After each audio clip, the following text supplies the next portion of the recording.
Para começar a explicar para vocês, hoje a gente tem um ciclo de vida, né, desenvolvimento de sistemas. Eu peguei esse exemplo na internet, dessa imagem, só para exemplificar para vocês em que local está, em que etapa está a análise de requisitos em relação ao desenvolvimento de sistemas. A gente considera ela como a primeira etapa, né? Logo após essa análise de requisitos, logo mais para frente eu vou explicar para vocês o que é um requisito. A gente tem a fase de design, né, que eu vou desenhar, eu vou fazer toda a modelagem dele, verificar o que realmente tem que ser feito naquele sistema, com base nesses requisitos já passados.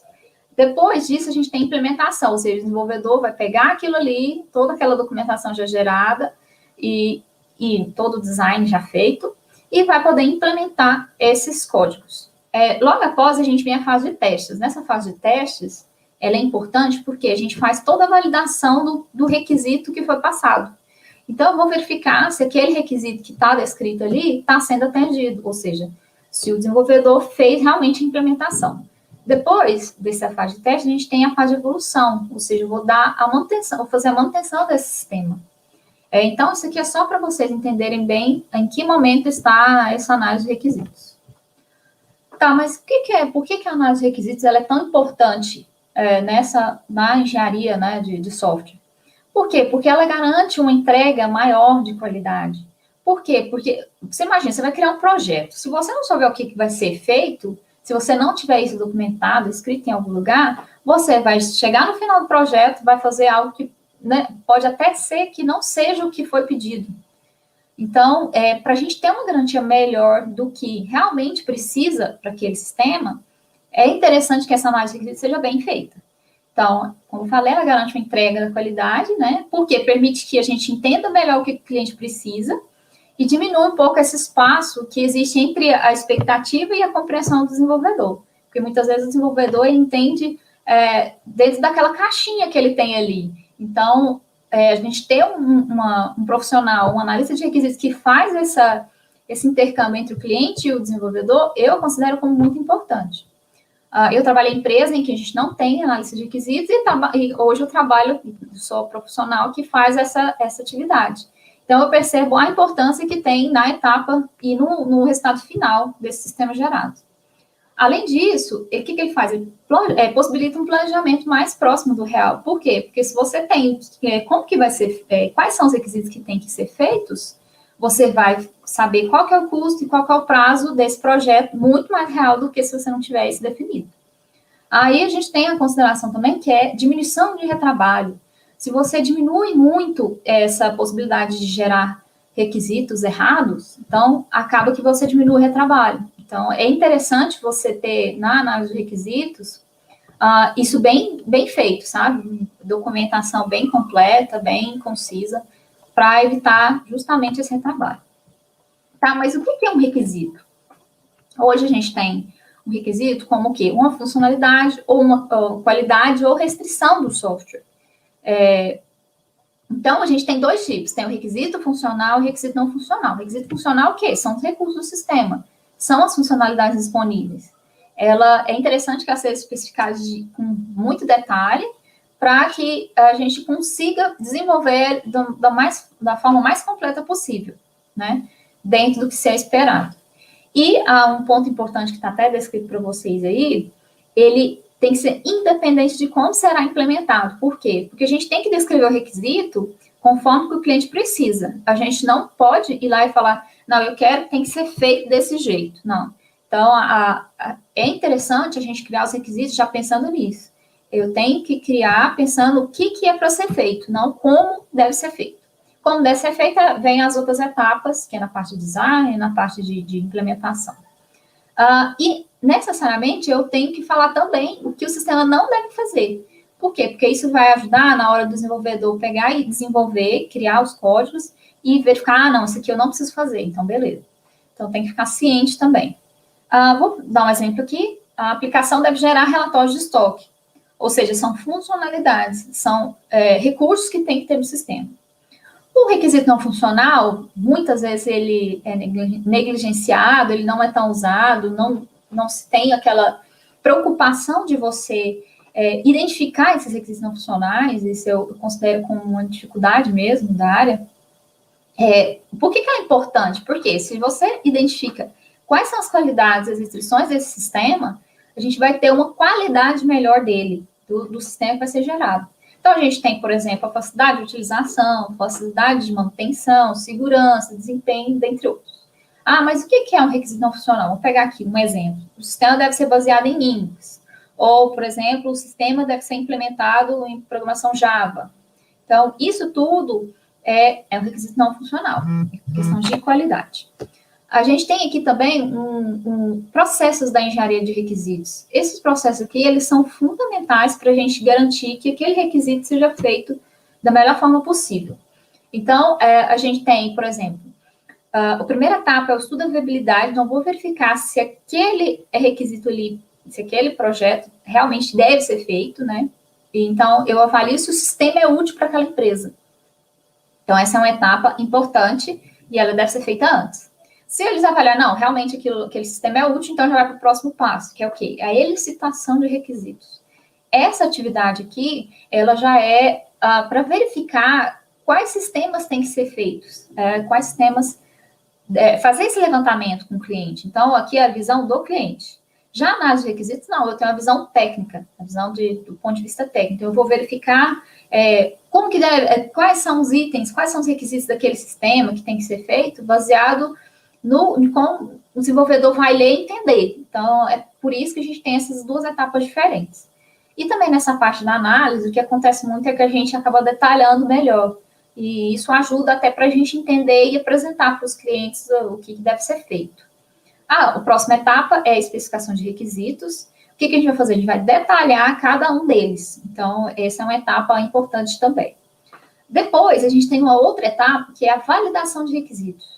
Eu considero essa etapa aqui muito importante. Por quê? Porque se às vezes você cria um documento e não valida com o cliente, não verifica com ele se aquilo que está escrito realmente é o que é para ser feito, é o que ele pediu, o que vai acontecer? Vai chegar no final do projeto, vai ser feito algo que ele não pediu. Então, assim, vai ter um retrabalho. Então, não adiantou nada a gente ter atividades de requisitos e não ser feita essa validação. Então, eu considero essa atividade essencial. E o envolvimento entre as pessoas, né? Entre o cliente, os usuários finais e as pessoas, no caso, análise de requisitos, é fundamental para poder entender melhor o que ele precisa. A gente tem também o gerenciamento desses requisitos. Para que serve isso? Para quê? Para a gente compreender e também controlar as mudanças.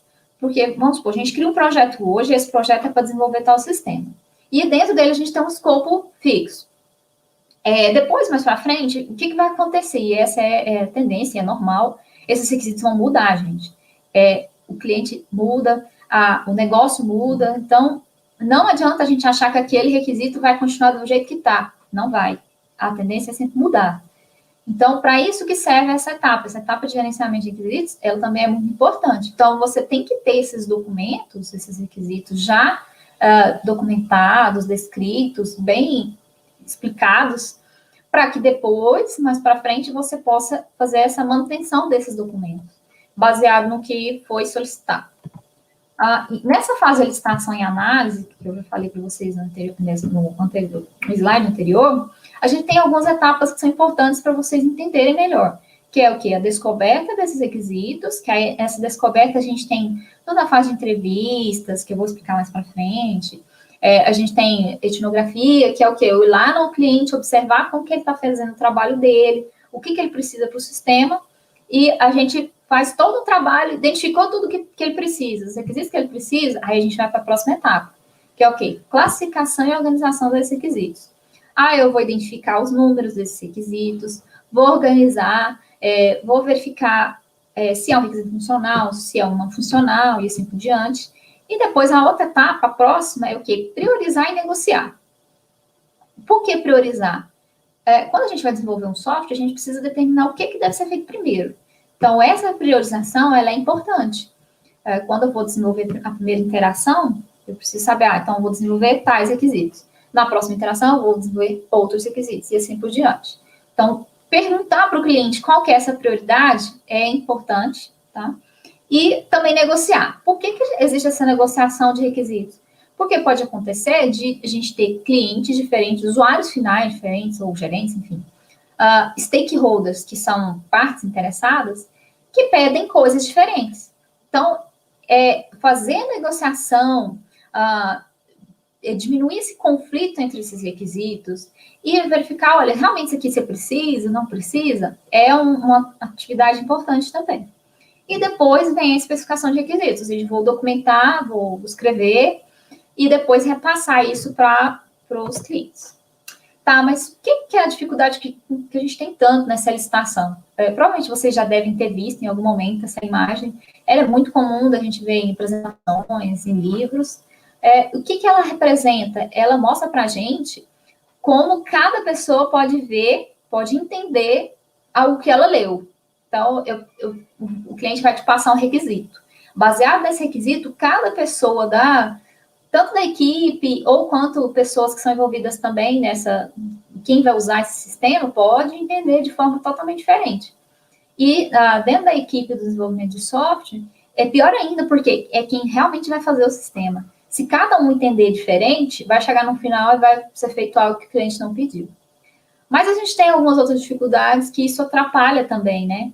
Então, além desse entendimento que cada um tem da equipe com relação ao que está descrito, então, por isso que o trabalho do analista de requisitos em documentar de forma clara, de forma que não esteja em dúvida, você não tenha várias interpretações, isso é essencial. Mas a gente sabe que hoje é difícil fazer esse trabalho.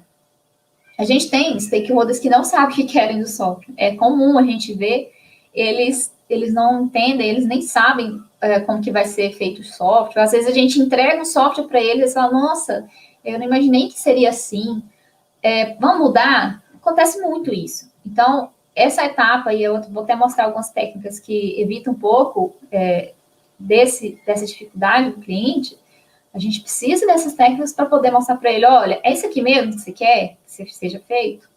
Aí, outra coisa, eles não sabem explicar o que querem.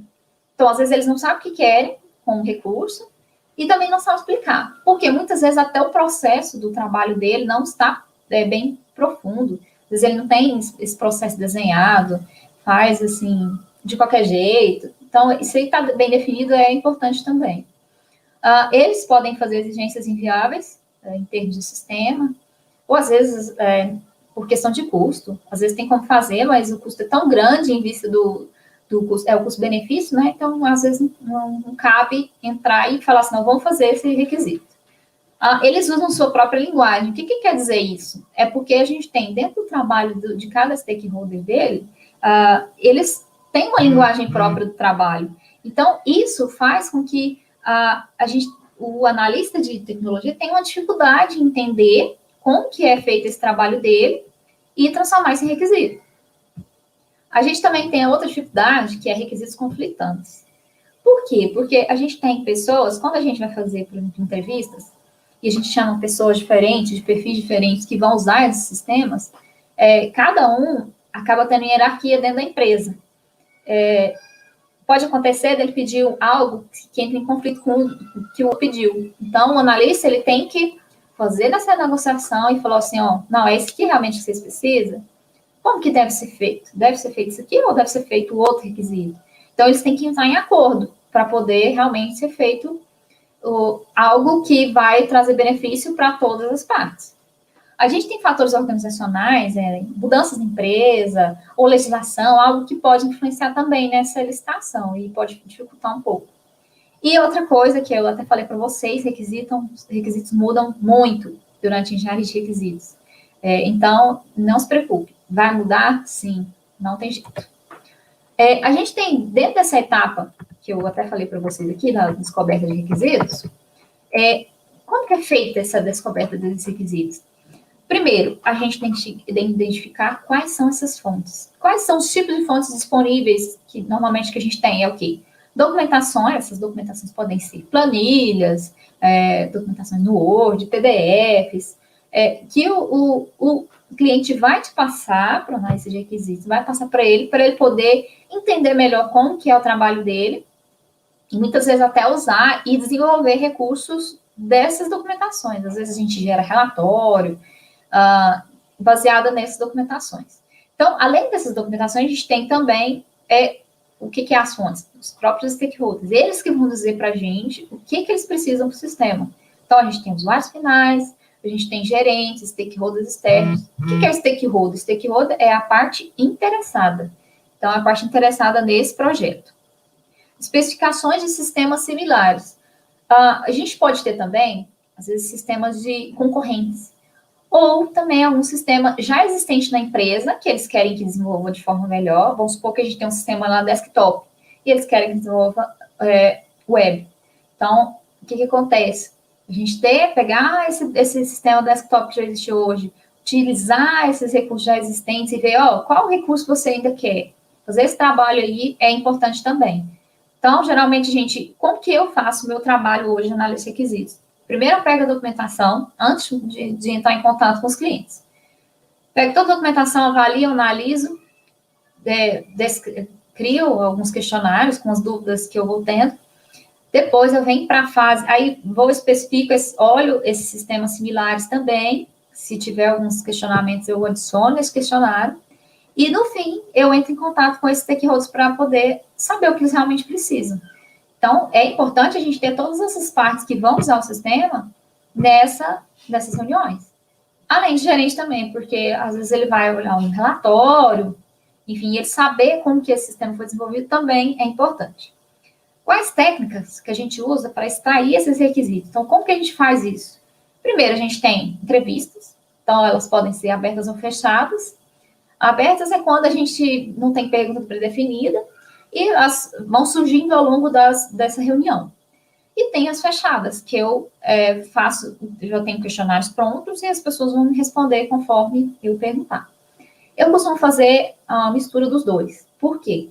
Porque, às vezes, a gente tem vários questionamentos, né, de questões que a gente tem, dúvidas, mas, à medida que a gente vai fazendo essa reunião, a gente vai percebendo que tem outras dúvidas surgindo. Então, é importante, sim, a gente também deixar livre para as pessoas conversarem, explicarem do assunto, e a gente fazer novas perguntas durante a reunião. A etnografia é outra técnica também de extração de requisitos, que ela faz o seguinte: a gente vai no ambiente do cliente e observa ele. Então, a gente vai verificar qual que é o trabalho que ele faz, que documentos ele usa, o que ele precisa realmente para poder fazer esse trabalho bem feito. E, às vezes, acontece a gente até melhorar o processo desses clientes, porque a gente percebe gargalos. Então, a gente mostrar isso para ele, olha, isso aqui também dá para ajudar. Isso aí é importante. E ajuda também no desenvolvimento do software, porque se eu tenho um processo bem definido, eu vou usar melhor o sistema. Outra técnica que eu uso, que eu acho, assim, fundamental, ela não é bem tanto da descoberta, ela é mais da validação. Mas eu também utilizo na descoberta porque eu faço toda a identificação desses requisitos primeiro. Depois que eu identifiquei todos esses requisitos, eu crio o protótipo. O protótipo é o quê? É como se fosse um modelo, né? São desenhos, pode ser em papel, pode ser feito em algum sistema, algum software, e que a gente tem que essas telas, as telas do sistema. Então, é como se eu tivesse um esboço, como se fosse um projeto mesmo, né? De arquitetura, enfim. A gente tem os casos de uso. Os casos de uso são o quê? É outra técnica que também eu utilizo, que é a identificação desses casos de uso, geralmente em reuniões, né?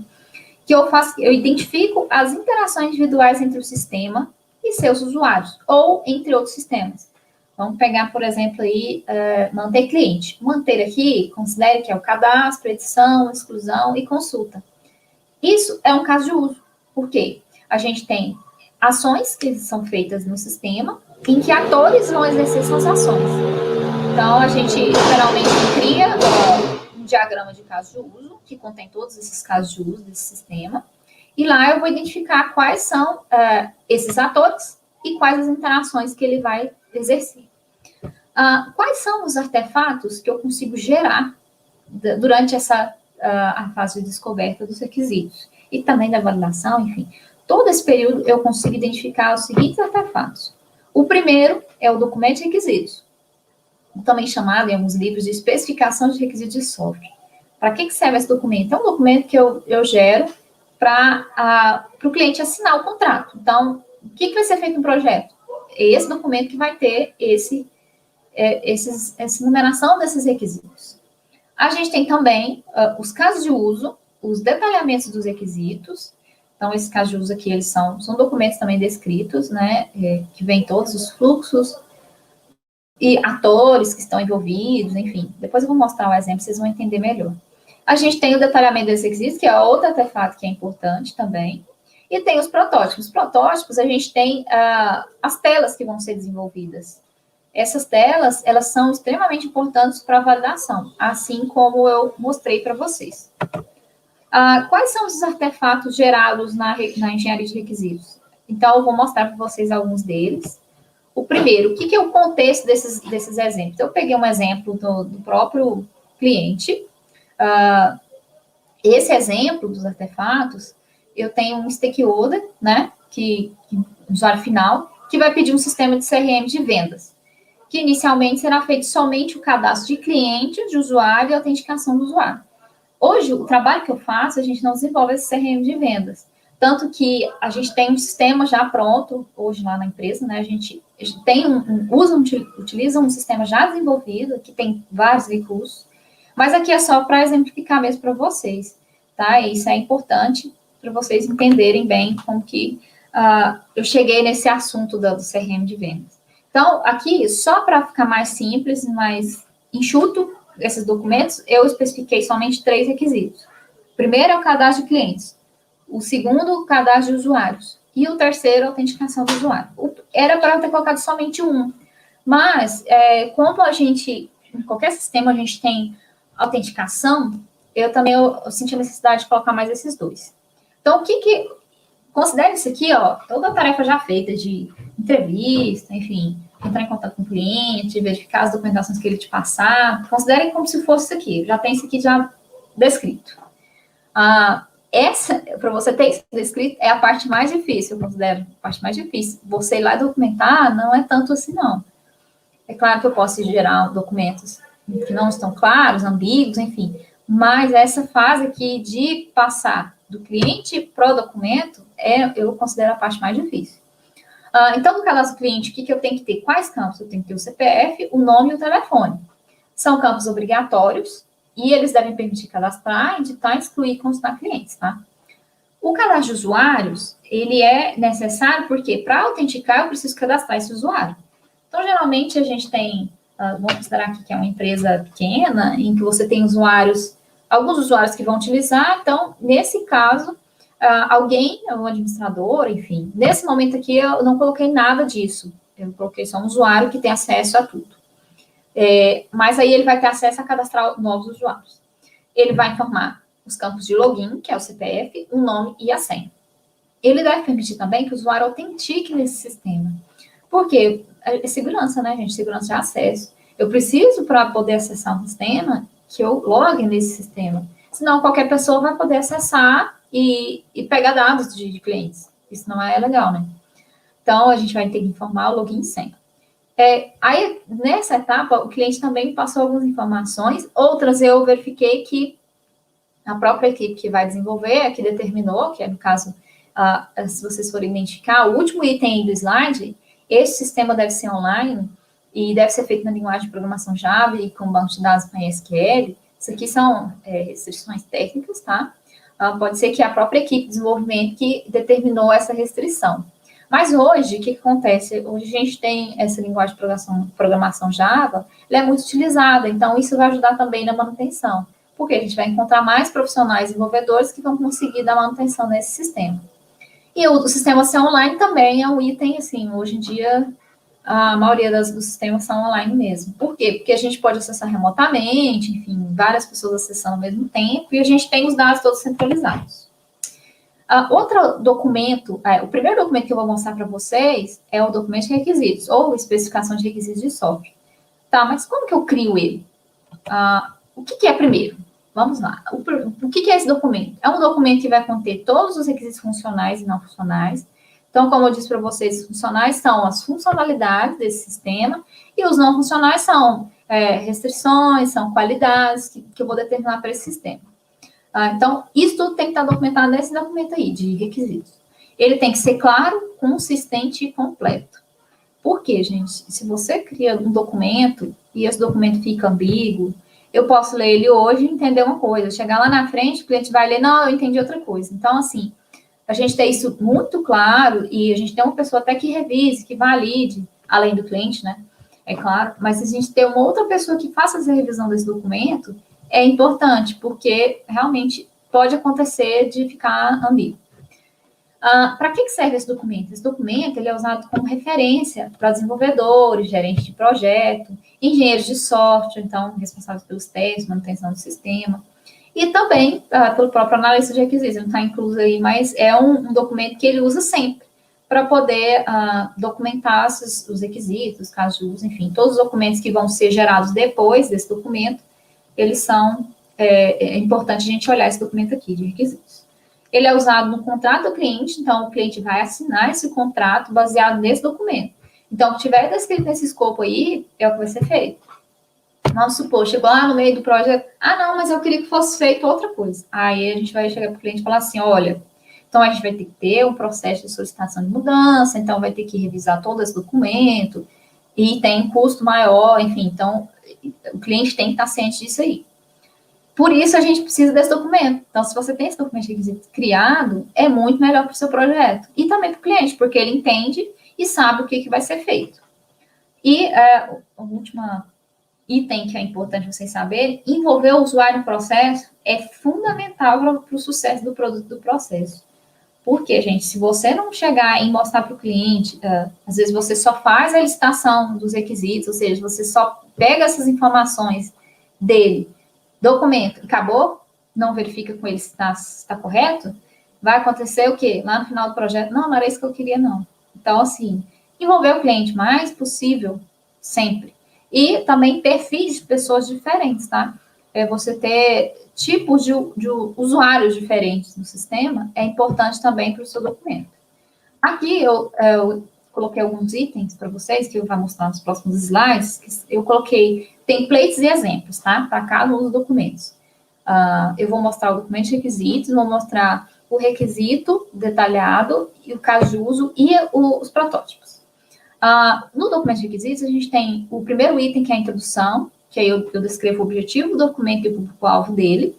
Eu vou descrever também a justificativa, que são objetivos. Quais os objetivos desse projeto? Qual que é o escopo dele? Esse cenário atual, gente, nem sempre eu preciso colocar, mas às vezes eu tenho já um sistema desenvolvido e eu quero melhorá-lo. Então, eu posso descrever como que está hoje ele. Outro item, gente, que é fundamental vocês colocarem no documento de requisitos, é o escopo não contemplado. O que é isso? O escopo que não vai ser feito. Então, tem que estar escrito, eu não vou desenvolver tais requisitos. Para ficar claro para o cliente. Porque, às vezes, ele acha que vai ser feito. E aí, se você não descrever, ele vai falar, mas eu achei que ia ser desenvolvido. E não foi. Então, é importante também você ter esse item aí. Eu coloquei tudo junto nessa justificativa do projeto, porque, às vezes, pode acontecer desse escopo não contemplado não existir, não precisar ser colocado, tá? O outro item é os requisitos funcionais. Eu coloco em formato de tabela, então eu vou enumerando esses requisitos, descrevendo quais são eles, tudo em formato de tabela para facilitar mesmo. Os requisitos não funcionais também em formato de tabela, que são as restrições e as qualidades do sistema. Outro item que eu também tenho que ter, na verdade, assim, ele é opcional, mas eu particularmente considero como fundamental para o desenvolvimento dos sistemas. Eu sempre tive uma aceitação muito grande desses protótipos, por quê? Porque se eu crio os protótipos, eu sei com muito mais facilidade, o cliente entende muito mais, porque ele não vai ficar lendo esses documentos, sabe? Ele vê uma imagem, vê um navegador lá, um arquivo, né? Uma página que ele tem lá pronta. Nossa, então vai ser. Muitas vezes acaba que o cliente acha que o sistema já está pronto, e não está. Por quê? Porque esses protótipos são esboços só para ele entender o que vai ser feito. E isso é opcional também, tá? A gente tem também uma seção de diagramas, esses são aí, eu particularmente quase não estou usando mais, mas dependendo do projeto, ela é importante. E ela vai ter o quê? Um link ou uma imagem desses diagramas. Também é opcional. A gente tem o fornecedor de requisitos, a gente vai colocar os nomes desses fornecedores, também é importante vocês citarem. Por quê? Porque se eu precisar entrar em contato, saber quem que foi essa pessoa que forneceu esse requisito, eu consigo, com mais facilidade. O primeiro template aí que vocês têm acesso é o documento de requisitos. Então, como eu já falei para vocês, os itens, né? A primeira introdução, que eu vou colocar qual que é o objetivo do documento, qual que é o público-alvo. Depois eu tenho a justificativa desse projeto. Então, todos aqueles itens lá que eu citei estão aqui, tá? Isso aqui é só um template, vocês, quando pegarem para preencher, vocês leem essas descrições que eu coloquei aí. As que estão em itálico é para vocês tirarem. Então, quando vocês forem preencher esse documento, vocês tiram essa parte em itálico e preenchem. Aí tem os requisitos funcionais, que no caso eu coloquei uma coluna de módulo, que ela é opcional, porque, por exemplo, no sistema que a gente desenvolve hoje, a gente tem vários módulos. Então, se eu precisar descrever qual módulo que é, eu coloco nessa coluna. Mas tem muitos sistemas que não tem, então eu oculto essa coluna e pronto. Só para vocês entenderem melhor como que eu faço meu trabalho hoje a gente tem uma ferramenta que a gente documenta isso aí. Esses documentos aqui estão todos em PDFs, imagens que eu coloquei nos slides, mas foram gerados em PDF. A gente utiliza um sistema chamado Redmine, que é de gerenciamento de projeto. E o projeto Plan.io, que é um sistema que a gente usa mesmo. Porque tem várias versões desse Redmine, então a versão que a gente usa é do Plan.io. Lá que eu documento tudo relacionado a requisito. Então, tá tudo lá. E nesse sistema, ele é interessante porque tem uma forma de pesquisar esses requisitos. Então, se você tiver condições de documentar esses requisitos em algum local que você consiga pesquisar por esses números, tá esse próximo número aí, o ID, o nome do requisito, do caso de uso, por que eu coloco esses itens? Por que eu coloco essas identificações? Porque se eu precisar rastrear e saber o impacto dele em outros requisitos, eu tenho de forma fácil. Se eu não colocar esses números, eu não vou saber. E também, se eu não tiver como pesquisar, também fica difícil. Tanto que, se, por exemplo, usar no Word, eu já acho um pouco mais complicado, porque eu teria que abrir cada um dos arquivos primeiro para poder fazer essa pesquisa. É um pouco mais trabalhoso, tá? Mas se é o sistema que tem disponível, enfim, se é a ferramenta que você tem disponível, beleza.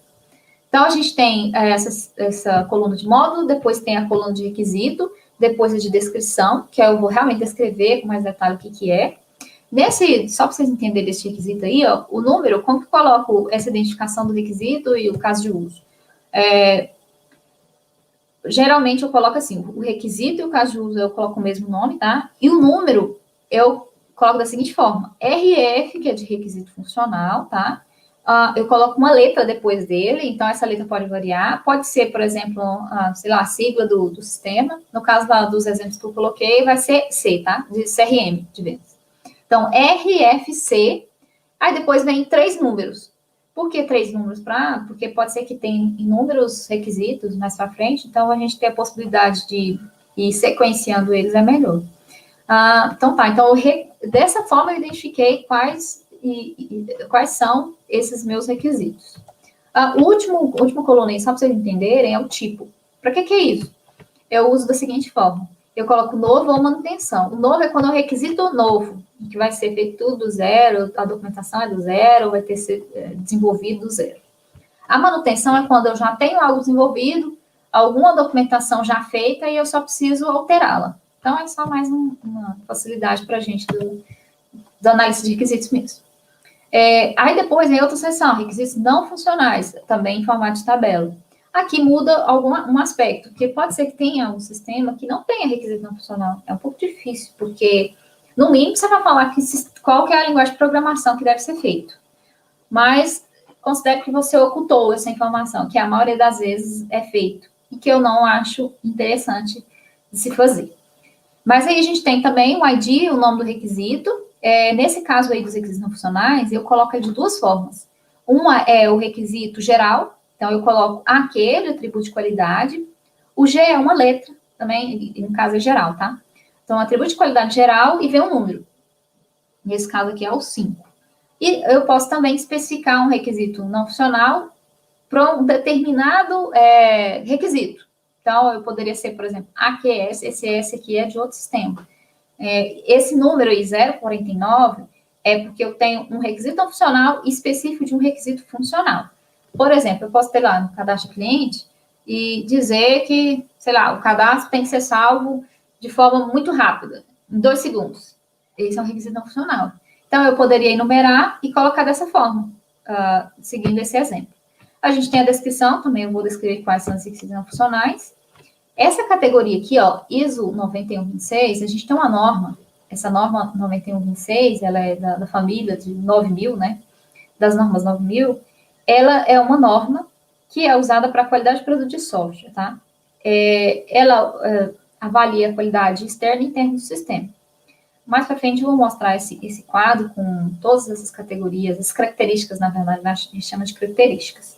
Características e subcaracterísticas que eu utilizo para classificar os meus requisitos não funcionais, seria isso.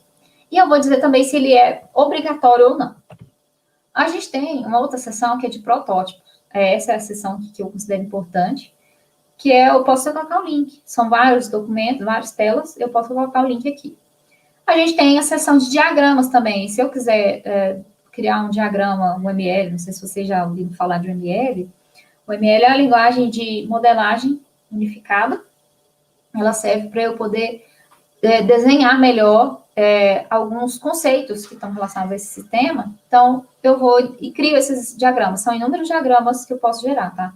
Então, diagramas de caso, vou usar um exemplo, que eu vou criar os bonequinhos lá, os atores, e vou colocar todas as interações desses atores com o sistema. Ou, às vezes, de um sistema para outro sistema também. E a gente tem aqui outra seção, fornecedor de requisitos. Então, eu vou colocar o nome dessas pessoas. Pode ser usuário final, gerente, enfim. Todas as que forneceram requisitos. Só para vocês entenderem, esse template aqui, ó, de requisitos não funcionais gerais, ele é usado aqui. Então, aqui eu vou colocar o link para esse documento. Então, por isso que eu estou citando ele aqui como template também. Nele, eu vou colocar todos esses requisitos não funcionais gerais, ou seja, são comuns no sistema como um todo.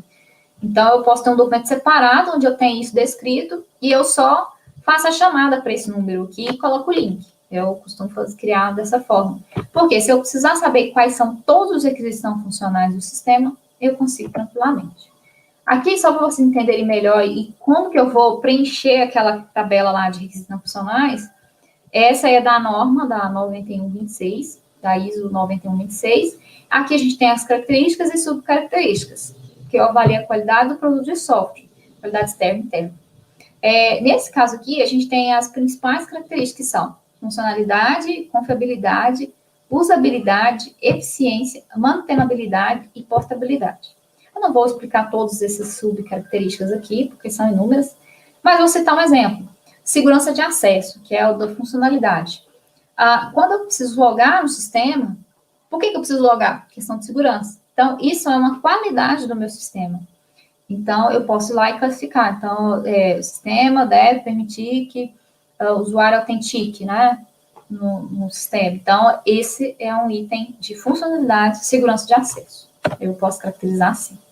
Esse aqui é o exemplo baseado naquele contexto que eu citei lá na frente, lá atrás, na verdade. Aqui eu explico com detalhes como que é o preenchimento desse documento. Então, aqui a gente tem documento de requisitos, o código do projeto, no caso eu coloquei um aqui, só para exemplificar. Aqui, essa introdução não vai mudar, eu sempre coloco o mesmo. A justificativa eu vou alterar conforme o sistema que eu vou desenvolver. Nesse caso aqui eu coloquei, tem como objetivo descrever as necessidades do nosso cliente, eu coloquei uma pessoa fictícia, tá? Cliente Rodrigo, da empresa exemplo, com relação ao sistema de CRM de vendas, que deve ser desenvolvido. Neste escopo, deve estar incluso somente o cadastro de autenticação, o cadastro de autenticação dos usuários e o cadastro de cliente. Então, tudo que estava escrito lá, eu coloquei aqui, né? Outros requisitos, esse item que é importante, o escopo não contemplado. Outros requisitos, como emissão de alertas de reuniões, ou telefonemas agendados, relatório de desempenho da equipe individual, funil de venda, bem como história de clientes, devem ser desenvolvidos depois, em outro escopo. Então, ficar bem claro para o cliente que ele não vai ser feito agora. Aqui, nos requisitos funcionais, eu descrevo, coloco os números, né? RFC, o C é de CRM de vendas, tá? Essa letra você que escolhe, então o analista de requisitos vai definir essa letra. Para que serve esse número aí? Então, só para você relembrando, eu falei para vocês, ele serve para eu poder pesquisar depois e fazer a análise de impacto. Então, porque nos outros documentos que eu vou criar, eu vou relacionar e dizer que tal requisito está relacionado a outro. Então, eu consigo fazer essa análise do impacto. Então, a descrição dele é o quê? O usuário, o sistema deve permitir, então, geralmente eu sempre começo assim, o sistema deve permitir que o usuário possa, aí vem, cadastrar, editar, excluir, consultar usuários desse sistema de CRM de vendas.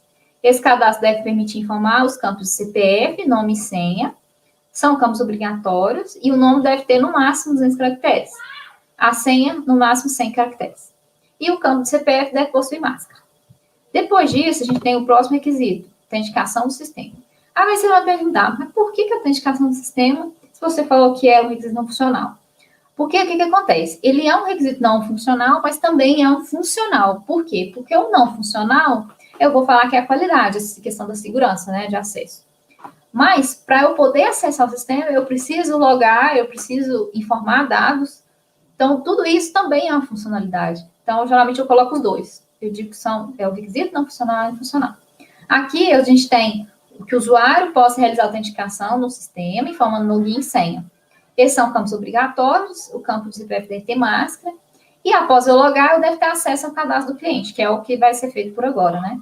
Aí depois vem o próprio cadastro de cliente, que é o próximo requisito. Você vê que todos eu coloquei que é novo, né? Por quê? Porque esse é um sistema que ainda não está desenvolvido, a gente vai começar ele do zero. Aí aqui, então são esses 3 requisitos que vão ser feitos. Mas quais são os requisitos não funcionais que está lá no contexto? Primeiro, ele deve ser online. Então, se a gente for observar, por que tem que ser online? Para permitir que os dados sejam centralizados e acessados de forma remota. Então, isso assim, ter esse sistema online é muito mais fácil. Qual que é a categoria que a gente pode avaliar, né, desse requisito não funcional? É a portabilidade, a adaptabilidade. Por quê? Porque eu posso acessar de inúmeros locais diferentes, navegadores diferentes, e isso vai ajudar muito o usuário final. O próximo é a autenticação, então, requisito não funcional também. Ele permite que o usuário acesse com o login e senha, para garantir maior segurança de acesso aos seus dados. Ele é um requisito não funcional de funcionalidade, segurança de acesso. Ele também é obrigatório. Linguagem de programação tem que ser Java. Então, qual que é a categoria dele? Manutenabilidade. Por quê? Porque eu posso, com essa linguagem de programação, eu vou facilitar a minha manutenção, tendo mais pessoas que sabem Java, consequentemente, vai ficar mais fácil para eu poder desenvolver. O banco de dados MySQL também segue a mesma linha, né? Tem pessoas na área que conhecem esse banco de dados, então fica mais fácil. Dentro desse documento, a gente tem os protótipos, que é esse link aí. A gente tem esses diagramas, que é esse link de protótipo, só para vocês entenderem. Mais para frente, nos próximos slides, eu vou mostrar essas imagens que eu gerei. Eu peguei uma ferramenta e criei esses protótipos. Então, seria um documento com um link para todas essas imagens. Os diagramas, nesse caso eu não coloquei nenhum, mas eu poderia colocar o diagrama de caso de uso. Ficaria até interessante vocês entenderem como que funciona, né? A gente tem os bonequinhos, tem os atores e tem uns balãozinhos assim com os nomes dos casos de uso. Então, eu ligo o ator a esses casos de uso. Seria um diagrama nesse exemplo. E a gente tem um fornecedor de requisitos. No caso aqui, eu coloquei o Rodrigo, que é o gerente, e tem o Joaquim, que é o usuário final. Então, a gente ter descrito esse fornecedor também é importante. Beleza, eu tenho um documento de requisitos criado. Mas e agora? Eu preciso documentar esses requisitos, vamos supor que o projeto vai ser feito, e começou o desenvolvimento. Então, antes de começar, o que eu vou fazer? Eu vou pegar e documentar esse requisito detalhadamente. Por que eu não faço isso antes? Porque pode acontecer de eu criar o documento de requisitos e esse projeto não ir para frente. Então, para eu não alterar o requisito que já existe de forma errada, a gente sempre faz depois. Quando começar o projeto, a gente faz esse detalhamento desse requisito. Tá, então, como que eu vou criar isso? Primeiro, eu vou um template. Nesse template, a gente vai colocar o número, então, de preferência, sempre o título do documento é o número do requisito, né? O código desse requisito, depois é o nome dele. Então, nesse caso aqui, RFC 003, manter cadastro cliente. Dentre aqueles 3 requisitos, eu escolhi o de cadastro cliente, que é o mais comum de se ver. O relacionamento aqui, a gente tem 2 seções, que é de dependentes e relacionados. Quando eu coloco requisitos dependentes, por exemplo, no cadastro de cliente, eu preciso necessariamente de ter um cadastro de usuários feito, né, e de uma autenticação. Então, essa dependência dele para eu poder acessar o cadastro de cliente, eu preciso desses dois recursos, então eu vou colocar como dependente. Se for relacionado, por exemplo, vamos supor que eu tenho um cadastro de, sei, outro tipo de cliente, cliente pessoa física e cliente empresa. Então, se existisse isso, eu colocaria que o relacionado seria esse outro requisito, né, de cliente físico, pessoa física ou pessoa jurídica. Aí depois a gente vem nessa seção de descrição. Nessa aqui eu vou descrever o que é o requisito, com mais detalhes, né? Vou colocar aqui que posso cadastrar, editar, consultar e excluir dados do cliente. Conforme os dados da seção 6. Nessa seção 6, mais para frente vocês vão ver, ela é uma seção que eu descrevo quais são os dados que o cliente pediu, quais são os campos que ele pediu para ser feito. Depois tem o protótipo, então nessa seção eu posso colocar links desse requisito específico, tá? Aqui nesse momento eu estou descrevendo um requisito só. Então eu posso colocar o link do protótipo aqui. Vem o detalhamento, né? Nesse detalhamento aqui eu vou descrever melhor, com mais detalhes, o que é esse requisito. Aí, né, vem outra seção que está dentro dela, que é regras de negócio. Por que regras de negócio? Dentro do negócio do cliente, tem alguns requisitos que são inerentes a ele, a esse negócio. Então, descrever eles com regras é importante, é interessante a gente colocar números também, porque depois eu consigo linkar, tá? Em outros requisitos eu consigo identificar e fazer análise de impacto. Vem o caso de uso também, que é o próximo item, esse é opcional. Eu quase, por enquanto, assim, no início do sistema do SNE, que eu fui contratada para poder gerar a documentação desse sistema. Eu criei os casos de uso e criei os requisitos. Depois, à medida que foi utilizando essas documentações, eu fui percebendo que as pessoas estavam usando mais requisitos porque tinham mais, era um pouco mais completo dentro da minha situação, né, dentro da minha equipe. Então, eu preferi não ficar criando tantos casos de uso mais. Então, eu quase não dou manutenção neles. Mas ele também pode ser criado, então fica a critério. Aí a gente tem os diagramas, também é opcional, da mesma forma que eu expliquei para vocês. Isso do requisito específico, tá? Mas tem um requisito funcional que eu tenho requisitos não funcionais relacionados a ele. Então, se eu precisar descrever, é nessa seção aqui embaixo, também da mesma forma. Coloco o número, a descrição, a categoria e a obrigatoriedade. Lembrando que, só para vocês entenderem, esse número aí, ó, A, Q, G, que é de atributo de qualidade, o G é de, no caso aqui, geral, mas eu poderia colocar como se fosse de outro sistema, né? Poderia ser C. Então, vem o número e depois o número do requisito, tá? Então, nesse caso aqui, deveria ser, tá até aqui, deveria ser assim, AQC 003-1. Por quê? Porque é o número do requisito, tá? Desse requisito funcional. E aí, o número 1 significa que é sequencial. Depois vem a descrição dele, a categoria, que aí eu sigo da norma 9126. Só lembrando, gente, que essa categoria aí fica a critério de vocês utilizarem a norma ou não. A gente tem a classificação desses requisitos não funcionais, que é usada em um dos livros, por exemplo, do Somerville, que ele é um dos livros mais conhecidos também da engenharia de software. Lá ele também descreve os tipos de requisitos não funcionais. Então, se você não quer utilizar essa norma, você pode utilizar eles também. É bem parecido e segue mais ou menos a mesma linha. A obrigatoriedade, se eu digo se é sim ou não. Depois, essa seção de propriedades aqui, eu considero um item muito importante do requisito. Eu vou descrever com detalhes cada um dos campos que devem ser criados. Eu vou dizer qual que é o nome do campo, o que ele faz, qual que é o tipo dele, se ele é numérico, se ele é campo de texto, se ele é um simples escolha, ou seja, eu vou lá e dentro de uma lista de itens eu vou escolher um desses itens. Se é múltipla escolha, ou seja, dentro de uma lista eu posso escolher mais de um item. Então, se é um tipo de data, se é um campo onde eu marco e desmarco, ou se é uma lista. Então, isso tudo eu tenho que descrever. Qual o tamanho desse campo? A questão da validação aí dos campos por exemplo, data de nascimento. Se a gente tiver uma validação relacionada à data de nascimento, eu posso colocar aqui. Então, às vezes, no campo de nome, se tiver alguma restrição, eu posso colocar a validação aqui. Valor padrão. Pode ser que tenha, pode ser que não tenha. Então, se não tiver, não se aplica. Se tiver, eu coloco. Formatos e máscaras. Esse item aqui também é importante, tá? Por exemplo, o CPF, eu vou ter que colocar a máscara dele aí, então é interessante vocês perceberem que é um campo que tem que ser descrito, tá? E vem a seção também de obrigatoriedade, eu posso dizer sim ou não. Aqui, o próximo item, que é os critérios de aceitação, ele é usado mais para quem vai criar os casos de teste. Então, já é outra fase do desenvolvimento de software, onde eu vou verificar se aquilo que foi feito está de acordo com o que foi pedido pelo cliente, tá? Então, eu utilizo isso aí para criar os nossos casos de teste. Isso aí é um item que não está dentro do escopo da apresentação, mas é interessante vocês terem isso aqui para facilitar na criação desses casos de teste. A fonte aqui, eu vou dizer quem foi que pediu, né? Quem que descreveu esse requisito aí, qual foi o cliente.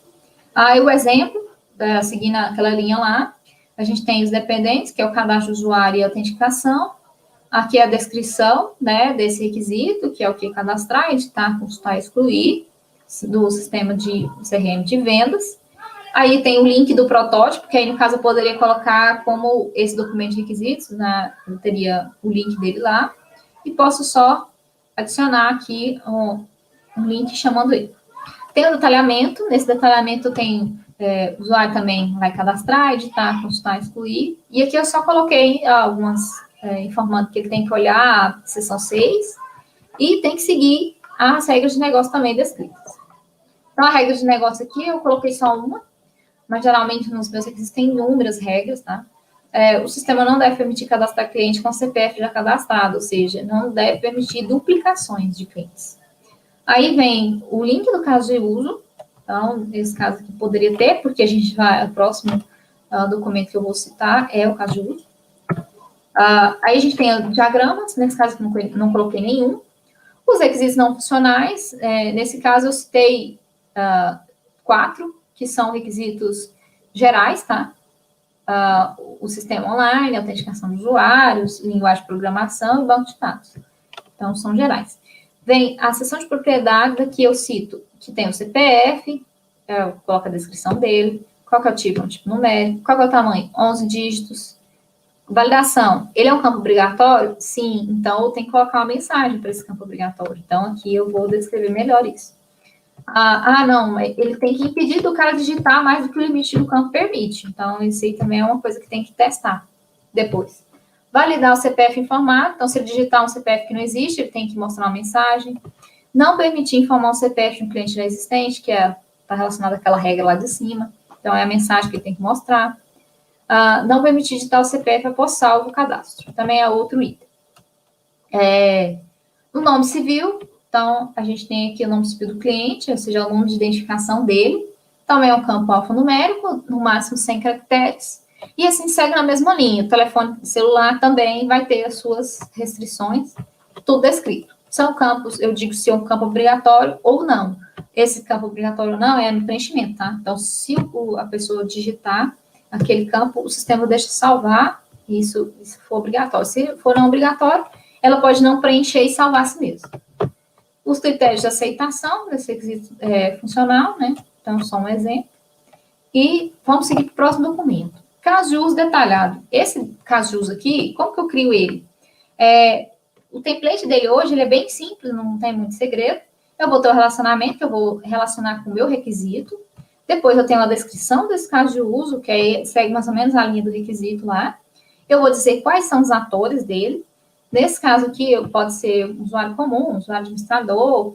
Esse aqui é só um exemplo que eu estou dando, tá? Mas no caso do exemplo que a gente está usando, é só o usuário, porque não tem usuário comum e administrador, não tem essa diferenciação lá. Todo mundo vai ter acesso a tudo. Pré-condições. Então, eu vou dizer o que eu preciso, quais são as condições para eu poder acessar esse caso de uso de agora, que no caso é o cadastro cliente.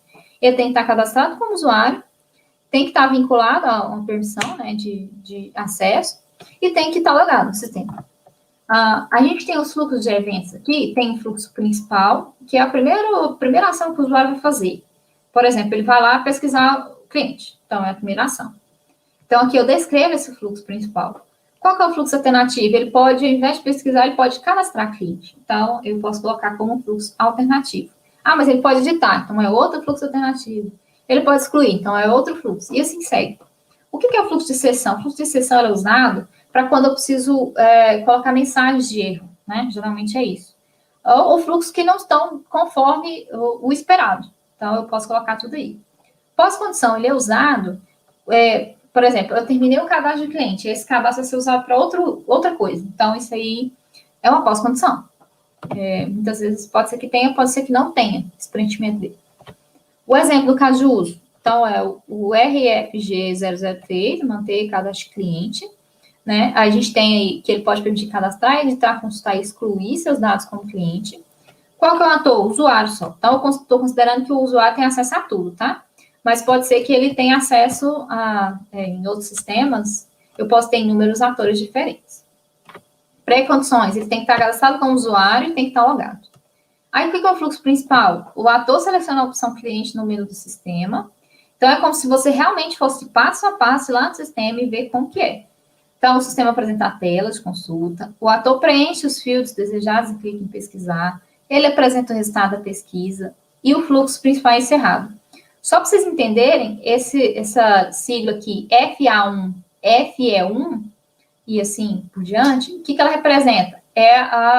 Só o atalho, tá? Para você acessar o próximo fluxo, que é o fluxo alternativo.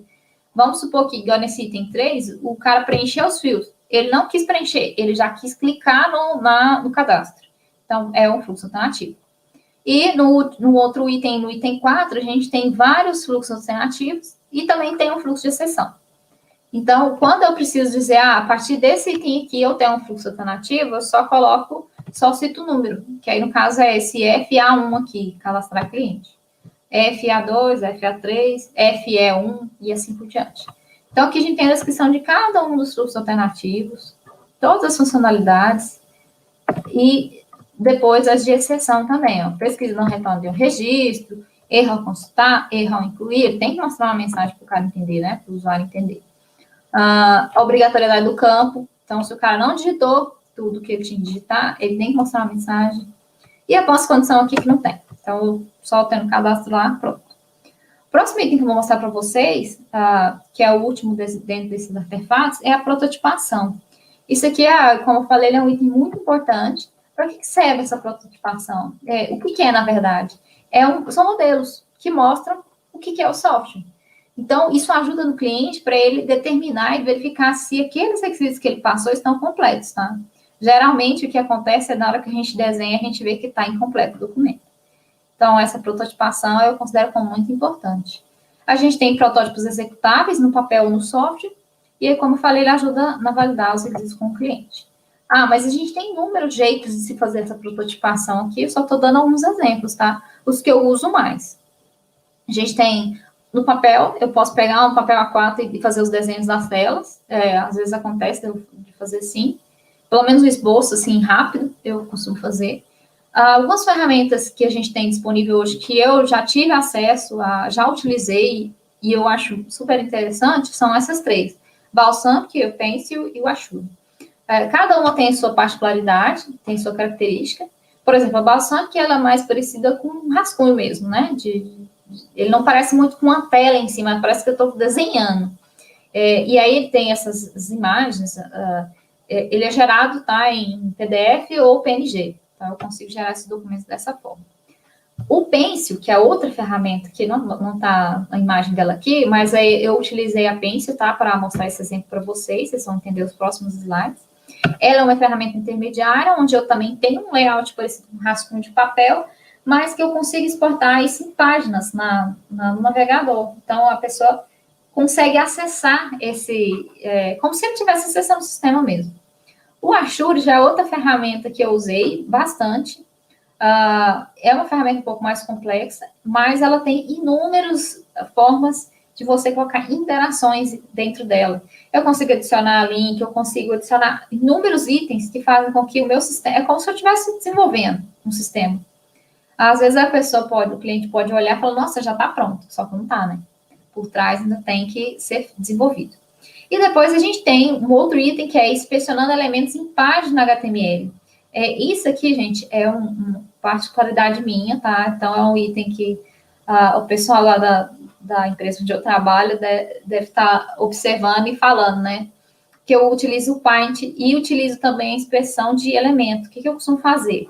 Eu já tenho um sistema desenvolvido, já tenho um layout pronto. Eu tenho que seguir esse layout. Para facilitar para mim, o que eu faço? Eu acesso no navegador aquele sistema, inspeciono o elemento dele e edito aqueles campos na própria, em HTML, né? Então, você tem que saber a linguagem HTML para fazer isso. Eu vou e edito quais campos tem, enfim. E aí ele gera localmente aquela imagem, aquela página para mim. Aí eu vou e dou um print dessa imagem e documento. Às vezes pode acontecer de eu não conseguir fazer tudo nessa página inspecionando elemento. Aí eu pego um Paint, que é a ferramenta de imagem, né? E edito e crio essa tela. O Paint é uma ferramenta muito simples, básica, não tem tantos recursos, mas eu considero ela fácil de utilizar e eu vou utilizando da melhor forma que eu consigo. Então, eu consigo gerar protótipos. Hoje, eu utilizo esse último item, pelo fato da gente ter um sistema já pronto, já desenvolvido. Então, eu tento seguir ao máximo o layout já existente. Nesse exemplo que eu passei para vocês, que eu estou mostrando para vocês, eu utilizei a ferramenta Pencil, então eu baixei ela, criei esses protótipos. Nesse caso aqui, a gente tem CRM de vendas aí, tem um login e a senha, a pessoa vai entrar. Depois que ela entrar, logou, a gente tem essa seção de clientes e de usuários, que são os cadastros disponíveis hoje. Tem a consulta desses clientes, onde ele pode filtrar, né, e buscar. Eu posso clicar em novo, aí novo ele vai criar um novo cliente. Eu posso editar ou excluir algum cliente já existente. Então, ele mostra essa tabela aí, embaixo. E no cadastro edição, né, a gente tem eu posso informar os campos aí na tela. Aqui já é a consulta de usuários, então segue mais ou menos a mesma linha. Cadastro de usuário também. E pronto, então, desse cadastro aí, desses protótipos, desse exemplo que eu estou mostrando para vocês, eu poderia, ao invés de estar colocando aqui essas imagens nos slides, eu posso criar um documento em PDF, ou no sistema que você estiver utilizando, se é no Word, enfim, se tem uma ferramenta própria para gerenciamento de projeto, coloca lá, e aí eu coloco o link para esses protótipos. Gente, ter um local onde você registre todas essas documentações é muito importante. Por quê? Porque eu preciso dessas documentações depois para eu fazer o meu gerenciamento de mudanças, para eu analisar o impacto no sistema como um todo, tá? E você fazer esse trabalho da análise de impacto, ela não é fácil. Porque, igual a gente tem o sistema onde eu trabalho, é um sistema muito extenso. Então, a gente tem inúmeros requisitos diferentes, tem regras diferentes, e eu preciso fazer esse link entre eles. Para que eu não atrapalhe, eu não desenvolva algo que vai atrapalhar outro recurso. Então, é importante você ter isso documentado. Então, concluindo essa apresentação para vocês percebem que essa análise de requisitos é uma atividade muito complexa, devido a essa dificuldade de se entender mesmo a necessidade do cliente. Mas ela é fundamental para a qualidade do desenvolvimento do software. Então, é uma atividade muito importante. E ela vai servir de base para todas essas atividades da engenharia de software. E eu agradeço a vocês por estar participando dessa minha apresentação.